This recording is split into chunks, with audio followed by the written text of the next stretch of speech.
سید اور شاہ میں کیا فرق ہے؟ مجھے کیا پتا. سید عربی کا لفظ ہے، شاہ فارسی کا لفظ ہے، اور تو کوئی فرق نہیں ہے. جیسے بندے اور انسان میں کیا فرق ہے؟ اللہ کے بندے ہیں. سید عربی کا لفظ ہے، سید مانا سردار، شاہ ایک فارسی لقب ہے، شاہ، شہنشاہ، شاہان شاہ. جیسے اقبال بھی بیچارہ کہہ بیٹھا ہے کہ شاہ ہست حسین، شہنشاہ ہست حسین. بیچارے کو پتہ نہیں تھا کہ کسی انسان کو شہنشاہ کہنا منع ہے، کیونکہ شہنشاہ اللہ کی صفت ہے، وہ ملک الاملاک ہے اور کوئی شہنشاہ نہیں ہو سکتا. کوئی فرق نہیں ہے حضرت. آپ کے ہاں تو قریشی بھی شاہ ہیں اور سید بھی شاہ ہیں اور سب شاہ ہیں ماشاءاللہ. جس کے پاس پیسے ہوں شرط یہ ہے وہ شاہ ہے، نہ ہوں تو چھوڑو یار، یہ قریشی ہیں بیچارے مانگتے پھرتے ہیں. یہ پتہ نہیں بیچاروں کو اصل ذات ہے ایک قریشی. سید تو لقب ہے، سید کوئی ذات تو نہیں ہے.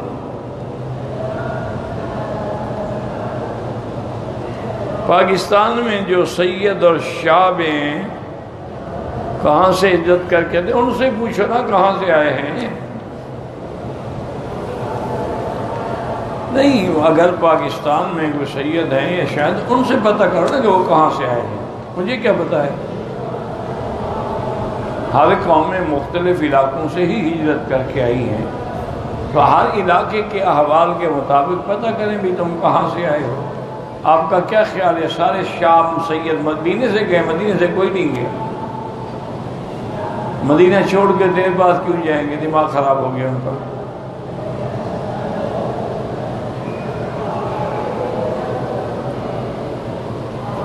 کہتے جی کہ دل کی کمزوری اور گھبراہٹ کو دور کرنے کے لیے وہ تو قرآن ہے، الا بذکر اللہ تطمئن القلوب. اللہ کے ذکر سے دل کمزوری دور ہوتی ہے، اطمینان حاصل ہوتا ہے. اللہ بھی جب رحمت ہوتا ہے انزل اللہ سکینتہ علی رسولہ، اللہ نے بھی قرآن اتارا ہے تو حضور کے دل پہ اتارا ہے. نزل بہ الروح الامین علی قلبک لتکون من المنذرین. اور یہ دل ہی ہے کہ دل زندہ تو نہ مر جائے، کہ زندگانی عبارت ہے تیرے جینے سے. اور دل زندہ ہوتا ہے اللہ کے ذکر سے، اور دل مردہ ہوتا ہے گناہوں سے اور غیر محرم لڑکیوں کے دیکھنے سے. وہ آہستہ آہستہ آہستہ مردہ ہو جاتا ہے، عزت ختم ہو جاتی ہے، حیا ختم ہو جاتا ہے، غیرت ختم ہو جاتی ہے. یہ میں نہیں کہتا، یعنی آپ دیکھ لیں کہ جتنی پیشہ ور عورتیں ہوتی ہیں وہاں لوگ لائن لگا کے کھڑے ہوتے ہیں. اس سے بڑی بغیرتی ہے کہ اندر تو پہلے ایک آدمی ہے، تم کس لیے کھڑے ہو؟ وجہ کیا ہے؟ گناہوں سے دل سیاہ ہو. حدیث ہے حضور کی کہ من اذنب ذنبا، ایک گناہ کیا نقض نقطۃ سودا، ایک نقطہ لگ جاتا ہے دل پہ. دوسرا کرتا ہے، دوسرا حتیٰ اسود قلب ہوتا کہ دل سیاہ ہوتا ہے، اب جو چاہے کرے اس کو گناہ لگتا ہی نہیں. اب دیکھو نا، جیسے کوئی آدمی پہلی دفعہ سگریٹ پیے نا، اس کو ٹھسکا بھی لگ جائے گا، کھانسی بھی لگ جائے گی، شرم بھی آئے گا. لیکن جب عادی ہو جائے 4 ڈبیاں پھونک رہا ہے، پرواہ ہی نہیں. ساری رات ٹی وی پہ بیٹھے ہیں، ڈش پہ بیٹھے ہیں، کیبل پہ بیٹھے ہیں، اور صرف ننگی عورتیں، غیر محرم عورتیں، بغیر لباس کے عورتیں، بے حیا عورتیں، چلتی پھرتی لاشیں جو ہیں ان کو دیکھ رہے ہیں. دل مردہ نہیں ہوگا تو کیا ہوگا؟ دل کو زندہ رکھنا ہے، ایک ہی طریقہ ہے کہ تلاوت کرو قرآن پاک. باوضو ہو، کعبے کی طرف رخ ہو، تنہائی ہو اور قرآن پڑھو. اگر نہیں ذکر کرو اللہ کا، سبحان اللہ، الحمدللہ، لا الہ الا اللہ، اللہ اکبر وللہ الحمد. اسی طرح سبحان اللہ وبحمدہ سبحان اللہ العظیم. اگر مکے میں ہو طواف کرو، مدینے میں ہو درود پاک کی کثرت کرو، دل زندہ ہو جائے گا تو ٹھیک ہو جائے گا. یہ ہمیں جو نظر نہیں آتا نا گناہ، وجہ کیا ہے؟ دل مردہ ہو گیا. دل زندہ ہو تو گناہ نظر آئے. دیکھو نا، ایک آدمی کی آنکھوں پہ نعوذ باللہ موتی آ جائے، اس کو کچھ نظر آ جائے گا؟ تو جب آنکھوں پہ پردہ آئے نظر نہیں آتا، جب دل پہ پردہ آ گیا تو کیا نظر آئے گا؟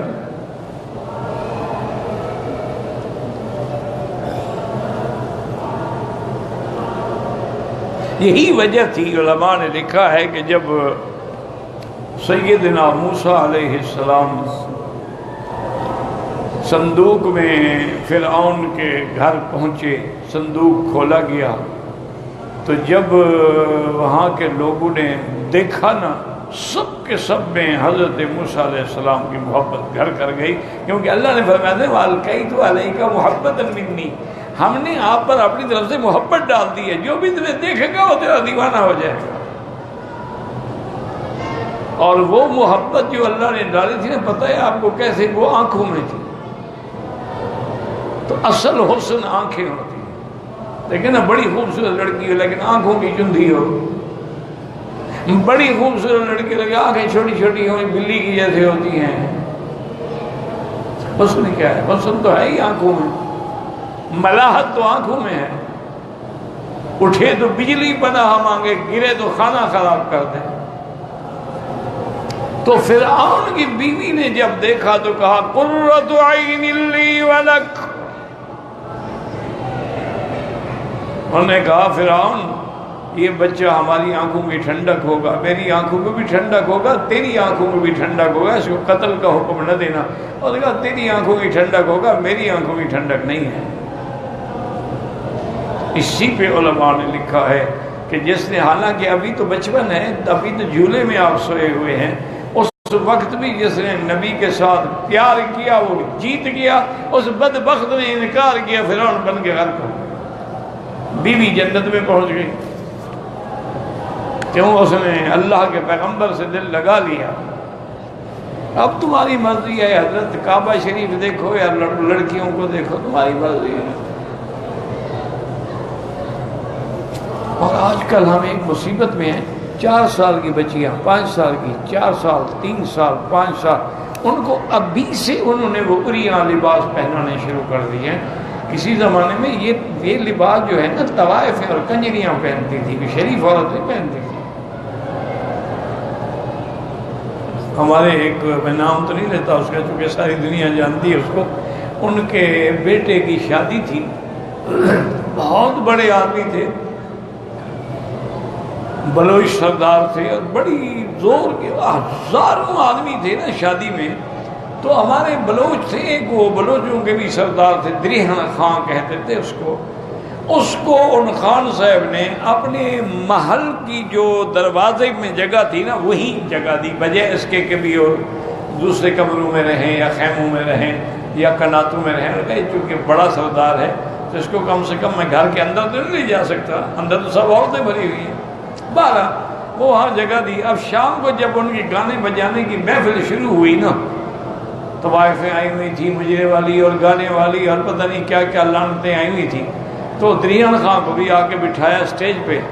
اب سپیکر کھلے ہوئے ہیں، درہن خان صاحب نے کہا کہ بھائی جلدی شروع کراؤ کام، میں جس مکان میں رہ رہا تھا اندر ساری کنجریاں بھری ہوئی ہیں، پتہ نہیں کس کو نمبر ملے گا کہ نہیں ملے گا۔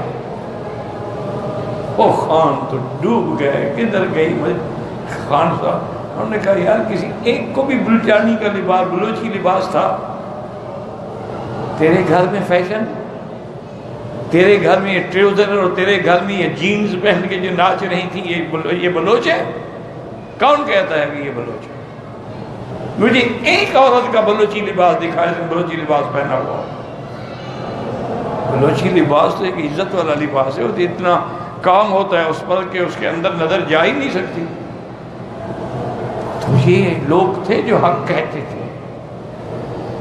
اب تو اگلے خوش ہوتے ہیں ماشاءاللہ، چھوٹی بچی ابھی سے اس کے بال کٹوانے شروع کر دیں گے، ابھی سے بیوٹی پارلر جانا شروع کر دیں گے، ابھی سے وہ میک اپ سیکھنا شروع کر دیں گے۔ یاد رکھو 4 سال سے تربیت ہوتی ہے، 4 سال کے بچے اور بچی کو سنبھالو گے سنبھل جائے گی، ورنہ برباد ہو گئے۔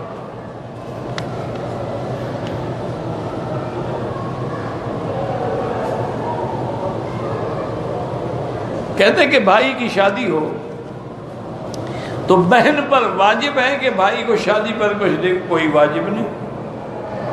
کیا واجب ہے؟ اگر بھائی غریب ہے، بہن امیر ہے، پھر کیوں نہ دے؟ ورنہ یہ کوئی شریعت میں تو نہیں کہ لازم ہر بہن اپنے بھائی کو کوئی دے، بلکہ بھائیوں کو بہنوں کو دینا چاہیے، چاہے شادی بھائی کی بھی ہو۔ ہمارے ہاں تو اب بھی یہی رواج ہے کہ سب بہنوں کے جوڑے بنتے ہیں، یہ رواج ہے ہمارے ہاں، سب پٹھانوں میں بھی یہ رواج ہے، بلوچوں میں بھی یہ رواج ہے، جتنی مارشل قومیں ہیں وہ الٹا ہی ہم نے بہنوں کو دیتے ہیں، نہ کہ بہنوں سے لیتے ہیں۔ یہ تو آج کل نیا فیشن ہے نا کہ سب سے لوگ۔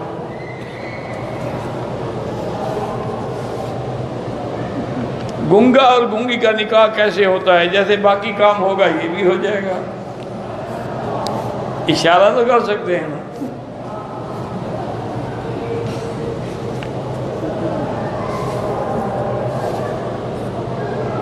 جو لوگ سجدے کی حالت میں پاؤں اٹھا لیتے ہیں نماز نہیں ہوتی، باطل ہو جاتی ہے، فاسد ہو جاتی ہے، چونکہ حضور کی حدیث ہے یسجد علی سبعۃ اعضاء، ہر بندہ 7 اعضاء پہ سجدہ کرتا ہے، 2 ہاتھ، 2 پاؤں، گھٹنے اور چہرہ۔ اگر ان میں سے کسی ایک کو بھی آپ نے اٹھا لیا تو 7 نہ رہے، جب 7 نہ رہے تو سجدہ نہیں ہوا، سجدہ نہ ہوا، نماز ہی نہیں ہوئی۔ یہ تو کھیلتے رہتے ہیں نا پیچھے ٹانگیں اٹھا کے، پتہ نہیں اس وقت ان کو فٹ بال کھیلنے کا شوق ہوتا ہے۔ یہ آج کل ہمارے نوجوان لوگ ہیں نا، انہوں نے یہی عمل سیکھا ہوا ہے، بڑے آرام سے جب نماز ہوں گے تو کھرک شروع ہو جائے گا، ادھر کریں گے، ادھر کریں گے، ادھر۔ ویسے ان کو نہیں ہوتی خارج، نماز میں شروع ہو جاتی ہے۔ یہ دکھانے کے لیے عمل کثیر سے نماز فاسد نہیں ہوتی، یعنی وہ عمل کر رہے ہیں۔ انا للہ و انا الیہ راجعون۔ قرآن کہتا ہے ہم فی صلاتہم خاشعون، مومن کی صفت خشوع ہے۔ حضور نے دیکھا کہ ایک صحابی نے نماز میں ایسے داڑھی کو ایسے ہاتھ کیا اور میں لو خشع قلبہ خشع الجبہ، اگر اس کے دل میں خشوع ہوتا تو اس کے ہاتھوں میں بھی خشوع ہوتا، یہ داڑھی سے نہ کھیلتا۔ آج کل تو جناب غترے سے کھیلتے ہیں، روال بناتے رہتے ہیں، ماشاءاللہ جوال نکال کے یہ بھی دیکھ لیتے ہیں کال کس کی ہے، تاکہ کوئی ارجنٹ کال نہ ہو نا۔ انا للہ و انا الیہ راجعون ولا نقول الا لا حول ولا قوت الا باللہ العلی العظیم۔ یقین کریں کہ نمازوں کو برباد نہ کرو، نماز میں خشوع ہو، خضوع ہو، نظر سجدے کی جگہ پر ہو، اور جب آپ تشہد میں بیٹھے ہیں تو گود والی جگہ پر ہو، اور بلا وجہ نہ ہلے، نہ یمین نہ شمال، نہ آگے نہ پیچھے، نہ حرکت۔ نماز سکون کا نام ہے، نماز قنوت کا نام ہے، نماز حرکت کا نام نہیں ہے۔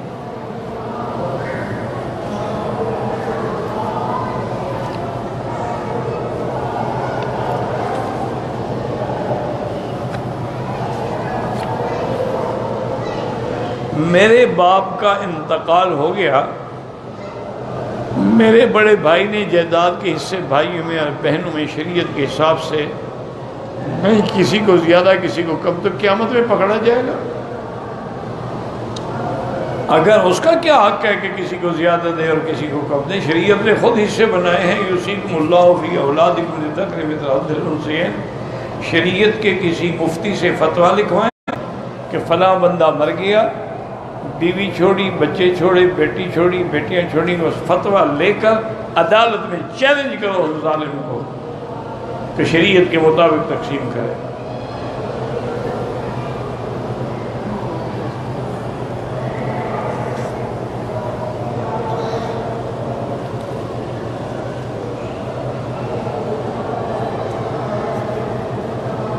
میں حج کے لیے گیا تھا، لیکن چونکہ رکاوٹیں تھیں تو میں رات کو 3 بجے عرفات پہنچا۔ ٹھیک ہے، ساری رات کسی وقت بھی، یعنی 9 کا دن اور ساری رات صبح صادق تک، اگر کسی وقت بھی تم 10 منٹ کے لیے بھی پہنچ گئے، حاجی ہو گئے۔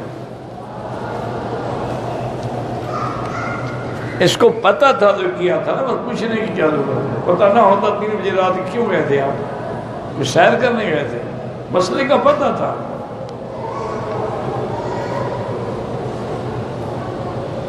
میں شافی مسلک سے ہوں، ریاض سے عمرے کے لیے آیا تھا۔ کیا واپسی میں طواف الوداع، شافی ہو یا حنفی ہو، واپسی پہ طواف الوداع ضروری ہے، لیکن عمرے والے کے لیے واجب نہیں ہے، یعنی نہ کرو تو دم نہیں پڑے گا۔ لیکن افضل یہی ہے کہ یکون آخر العہد بیت الطواف، کیوں پتہ ہی نہیں پھر زندہ ہی رہیں گے کہ نہیں رہیں گے، اس لیے بہتر، اور آج کا رش کون سا ہے، طواف کر لو۔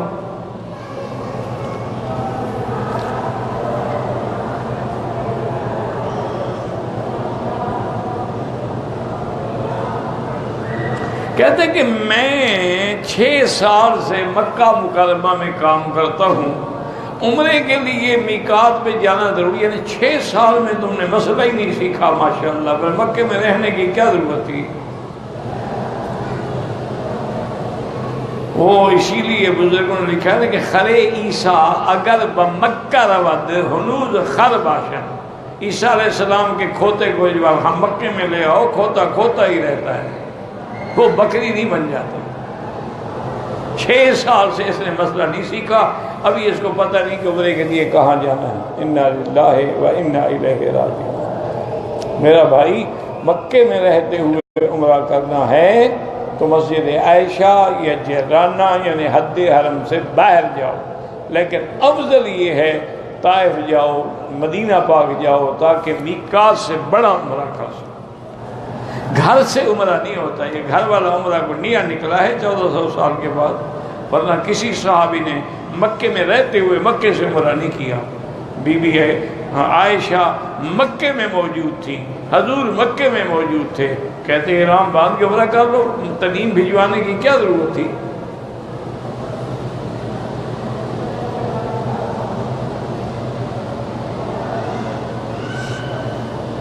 بہرحال کہتے ہیں جی میرا دوست مدینہ منورہ گیا، واپسی پہ اس نے عمرہ نہیں کیا، وہ کہتا ہے میں نے نیت نہیں کی تھی۔ نیت تمہاری میقات تمہارے تابع ہے یا تم میقات کے تابع ہو؟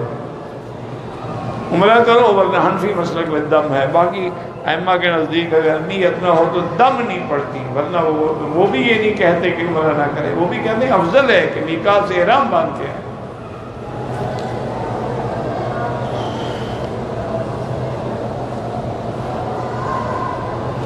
ایک آدمی مکے میں رہتا ہے، اب وہ پکا خروج کرا کے جا رہا ہے، بالکل اس کے لیے طواف لازمی ہے، جو وہ وطن جا رہا ہے نا، وطن جانے سے پہلے طواف الوداع کرنا ضروری ہے، کیونکہ یہ عمرے والا نہیں ہے، تو مکے میں رہنے والا ہے اور مستقل چھوڑ کے جا رہا ہے، اس کے لیے تو ہر حال میں طواف الوداع ضروری ہے۔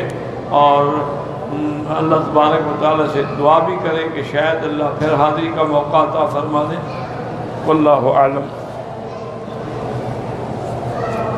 اللہم صلی علی، سب دل سے دروشی پڑھیں اور پھر دعا کریں۔